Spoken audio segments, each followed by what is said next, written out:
Welcome back to our channel. As you know, we offer many products to help the enthusiast, the collector, the restorer, any level of restoration, whether it's minor details or whether it's a full turnkey OE level restoration. You're familiar with the hardware guide? You're familiar with, I'm sure, with the field guides, condensed version of some of the most important information when you're looking for a vehicle. It can provide you with some guidance and oversight to ensure that you make an informed decision. As you know, we have several other manuals. We have the 66 to 70 Dodge. We have the 68 through 70 Plymouth manual. We have the truck manual. We certainly have one of our best sellers and most sought after, the E-Body reference manual. And then, as you know, we have the counterpart to the fastener manuals, which is the restoration judging guideline. This particular one is for Plymouth, but we have them obviously for the E-Body, and we have them for the Dodge as well. So we wanted to let you know today that we finally received our new updated Body of Knowledge. This Body of Knowledge is an all-encompassing, basically lifetime collection of information relative to Chrysler, DeSoto, Dodge, and Plymouth. This covers from the years 1920 through 2021. If you look at the index, I just want to give you an idea from the index perspective on exactly what is in this manual. So you can certainly see, starting with these sections of manual, production documentation, general trim tag, general body information, vehicle ID references through the years. Again, we're showing back all the way to 1900, so we do extend beyond what the cover states as 1920. All the way up to the present, we have trucks, broadcast information, Maroni labels, build dates and production code references, manufacturer federal ID, transmission information, engine information, axle, as well as chassis and frame information. So what we'll do is we will basically thumb through one of these manuals to give you a better idea of exactly the content that's in here. It's very, very, very detailed and involves from soup to nuts for Chrysler, DeSoto, Plymouth, and Dodge. So we have, what to look for when buying a Mopar. Just very simple stuff.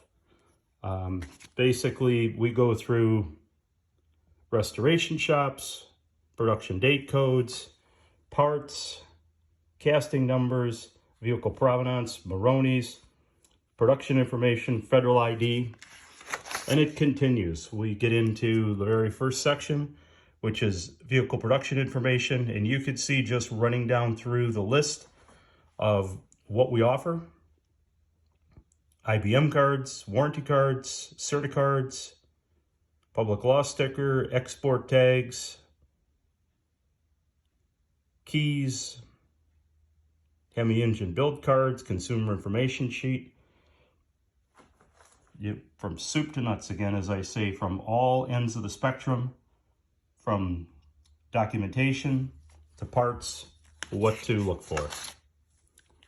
We even have listing the assembly plants. Again, 1950 to about 1966, but we do go further on. It lists all the assembly plants, whether they're an engine plant, a vehicle assembly plant, the headquarters, transmission, axle. We certainly have support plants. And we immediately get into the genesis of producing a vehicle. Certainly from our other short series, we spoke about Lynch Road. This basically will walk you through the process at Lynch Road, how the order comes in, goes through the mainframes, gets to the plant floor, gets into the production, the documentation's generated, subassembly off lines, off-site supplier plants, car conditioning, and then off to the dealer it goes. We have examples. When was my car built? will give you information on sequencing numbers on the broadcast sheet. If a car ever falls out of sequencing, it's called, they rebroadcasted it.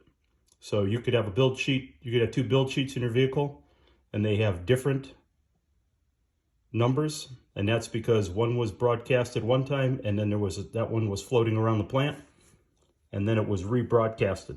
So you may have had an SPD date of December 1st, but it could have been rebroadcasted either plus or minus X number of days, depending on what the delay is or what the reason for.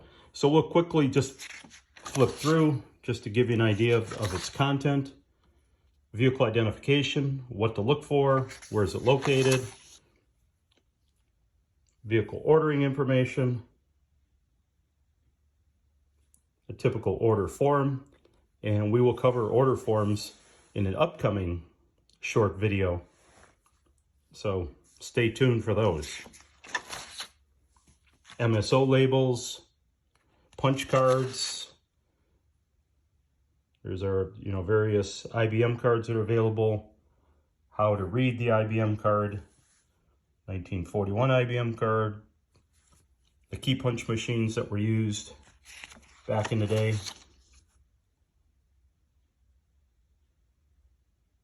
There again, how to read a punch card. And we have another short segment that we covered, how to read an IBM card. So there's a 67, a 57, the Certicards, Certicard tape. This is all inclusive. The numbers, 1967 reference. We look at the VIN tag, the trim tag, the Certicard, and then certainly what are the codes? What do codes appear on the VIN tag, trim tag, Certicard? Warranty information. I'm sure you're familiar with that. I'm sure many of you have seen that either on your A or B pillar. Post 68, certainly the warranty documents. Vehicle maintenance, find that on earlier models on the glove box store. How to identify build dates of your vehicle, where to look. And there's a number of examples. Production dates, Canadian decal, public law sticker, the lighting sticker, export tags, miscellaneous stickers found on some vehicles, air conditioning. There's some certainly corporate stickers, road ready stickers. Those were campaigns in late 70s, 80s. Rust proofing, alarm. Of course, these are aftermarket. Plymouth and Dodge Owner Club. Key information. Then we get into a series of pages on the basically owner's manual package. What is typically in some of these owner's manual packages.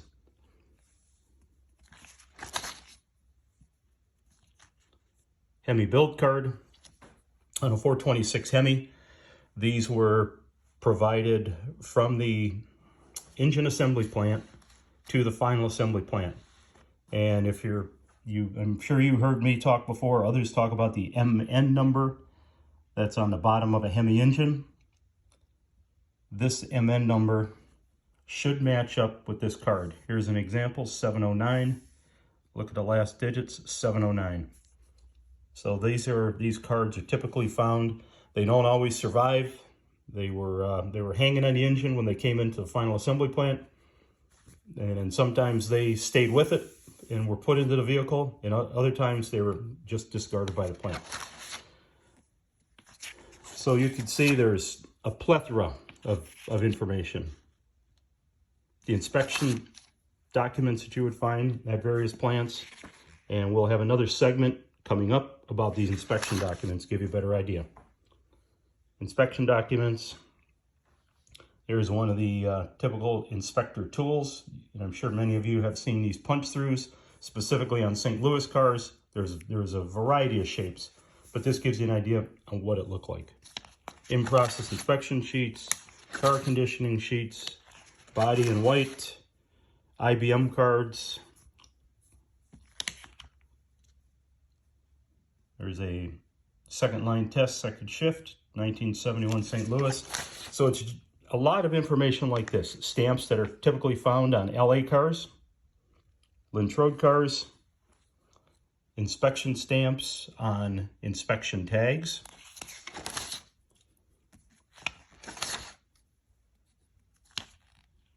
new car sales report. So I think you get an idea that this is an all-encompassing document that is meant to try to give you the best information available to better understand your car. If you're going to buy a car, sell a car, that it's properly represented. So we'll just flip through to the back. Again, Viper engine, V6 engine. That's some of the newer stuff. We get into drive shaft dates, transmission, fonts, door decals,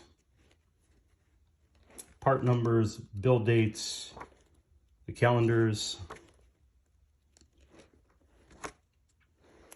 This is something that's very rarely found. This is a sub-assembly document. This is called Body in White.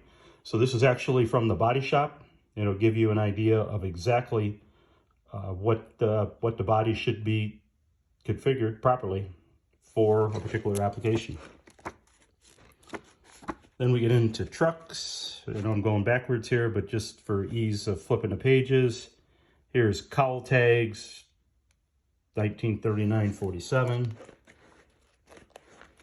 VIN stamps again, engine information. There's some of the newer products, Challengers, the VIN tags, general information. There's the Demon. You can see 77 Volare, 78 Volare, where the numbers are. You know, moving up through as we go back through this.